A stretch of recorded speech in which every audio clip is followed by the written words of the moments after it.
Vítejte v dalším díle Piano Talk Show. Zase jsme v Baťově vile a dneska je tady se mnou nejstarší nováček české reprezentace, Standa Náčin.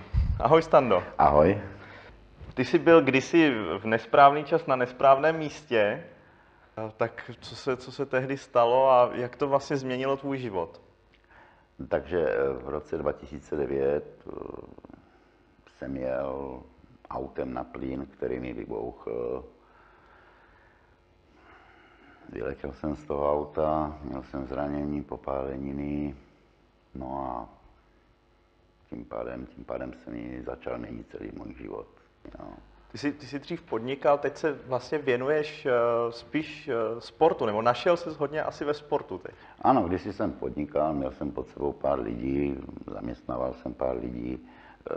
Díky tomu, že jsem se odstl na vozíku, tak jsem to prostě všechno musel odbourat. A začal jsem se skoro nudit, tak jsem říkal, pojďme zase do sportu. Tak jsem začal hledat nějaký sport. Až po 2 letech se mi podařilo najít klub, si říkali Sedící medvědi tehda, mně se zdá, byl to sledžokejový tým, ve kterém jsem se snažil se udržet na těch saních, na těch bruslích.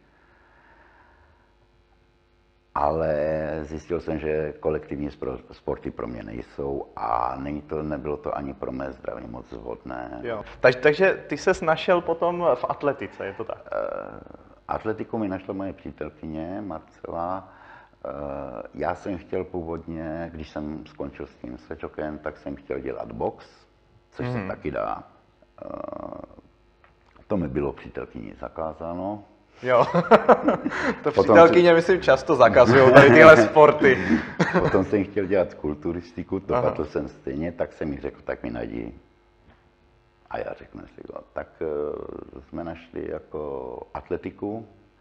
Tam jsem poprvé v životě chytil kouli do ruky a připadal jsem si jak Hamlet, že jsem to držel tak a co s tím, jsem řekl já. Jo. No a začalo mě to bavit, hned potom jsme měli první závody, potom soustředění z toho soustředění jsme jeli hned na první závody do Pardubic, kde se mi atmosféra strašně líbila, poznal jsem nové lidi se stejným postižením nebo prostě na vozíčkách. Ti to mi nalili zase novou krev do žil. No a potom jsem začal jezdit do Olomouce na tréninky, do AK, kde se mě ujala mladá trenérka a začali jsme trošku to, takže ty výsledky se to potom začaly trošku měnit. V srpnu téhož roku jsem se stal mistr republiky ve vrhu koulí. Takže to šlo rychle nahoru. Tak ta forma. Snažili jsme se, tak něco jsem už v sobě měl, že? Takže akorát to chtělo to technické vedení nějaké. To mě právě zajímá, ta technika, nejenom ta technika, ale co vlastně jako handicapovaný sportovec potřebuje pro ten svůj výkon a jaké tam jsou pravidla? Nejdůležitější část je vrhací stolice, jak my tomu říkáme mezi námi koza. Je to prakticky barová židle, která je pevně přikurtovaná k zemi nebo do vrhačského okruhu a nesmí se ten závodník z té kozy nazvednout. A na to tam je nějaký rozhodčí? Ano, je tam rozhodčí. A vy mu nějak říkáte? My mu říkáme, ale je to čistě opravdu mezi náma. Jako jo, a říká se mu prdelní rozhodčí. No. Prdelní rozhodčí? No, hlídá prostě tu část, která se nesmí zvednout. Ty pracuješ jako vrátný v divadle ve Zlíně. Ano. A jaké to je, to divadelní prostředí pro tebe? Jak ho vnímáš? No, byl jsem z toho trošku v rozpacích ze začátku, protože já jsem v životě do těch uměleckých sfér nepronikl žádným způsobem. Je to úplně něco jiného a je to nádherné. Je to nádherné. Ze začátku byl problém, jak se mnou komunikovat.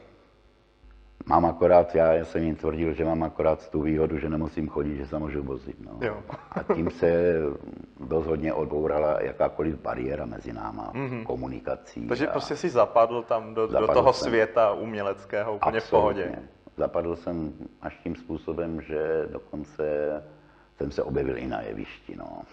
To je úžasné. V čem tě můžeme vidět a kdy? A pan režisér Pitinský s panem ředitelem Michálkem se domluvili, že diváci neznají to zázemí těch lidí, co to tam kolem toho ještě všecko musí být. Rekvizitáři, malíři, krejčové, účetní, jo, administrativní pracovníci. Tak se domluvili, že prostě nacvičí s náma jednu skladbu, proč bychom se netěšili, a že tam budeme před zahájením nebo na začátku. Na začátku představení všichni budeme krásně zpívat, ve sboru. no. V Prodané nevěstě teda. Prodané nevěstě, ano. Kolegové z divadla uspořádali takovou akci vlastně na tvoji podporu a na to, abys mohl vyrazit i na mezinárodní závody a splnil si veškeré požadavky sportovních komisí. Jaký to byl pocit, když se tak jakoby... Tady toto má trošku delší historii. Měli jsme tady ve Zlíně minulým rokem čokoládovou trtru. Já jsem pozval našeho pana ředitele, aby se přijel podívat. Byl z toho nadšen, rozneslo se to po divadle. Pár herců mě začalo sledovat, ty moje výkony a tak dále. Dozvěděli se, že prostě potřebuju tu Vražskou stolici, která opravdu není levná, tak udělali adventní koncert na ty moje sportovní aktivity, kde se vybrala velmi slušná částka, kterou mi osobně potom na konci roku pan ředitel předal. To bylo něco úžasného. Nikdy jsem nic takového nezažil. Dokonce vypadám tvrdý chlap, ale hrkly mi slzy do očí. Tak kam se chystáš? Na jaké podniky? Co letos? No, letos mě prakticky sezona začíná 12. 13. března. Odlítám s celou českou reprezentací do Dubaje. První budeme mít závody v Šahraju, potom budeme mít závody v Dubaji. Budeme tam asi do 21. března. Tady tyto výsledky z tohoto závodu se budou započítávat na mistrovství Evropy v Itálii, které bude v Grossetu. No a když se podaří, a celý rok se bude dařit, tak se možná i podívám do toho Ria. To by bylo skvělé. Tož je to tajný sen, ale je to sen, no. A dělám pro to všechno, aby to tam bylo, no. My děláme ty rozhovory proto, abychom i inspirovali lidi těmi příběhy. A co by si vzkázal třeba lidem, kteří se dostanou do podobné životní situace a musí bojovat, překonat nějaký handicap? Ze své zkušenosti a ze zkušeností, co znám lidi, v žádném případě se tomu nepodávat.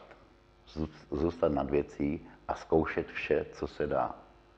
Protože ono se to nezdá, ale teď už pro ty vozíčkáře nebo pro ty handicapované jsou větší možnosti, než byly kdysi. Jo, to je, vidíme to sami ve Stardance, jak tančili. Byl jsem z toho i já úplně konsternován trochu, protože to, co oni dovedli, je jako úžasné. Jo? A je více takových odvětví. Je plavání, jsou monosky, je cyklistika, je atletika, cokoliv. Rugby, volejbal. I box teda, jak jsi zmínil. Box taky, to samozřejmě. To si myslím, že může být velice zajímavé. No, je to dost. Dobře. Tak jo, to byl Standa Náčin. Děkuji moc za rozhovor. Tak díky.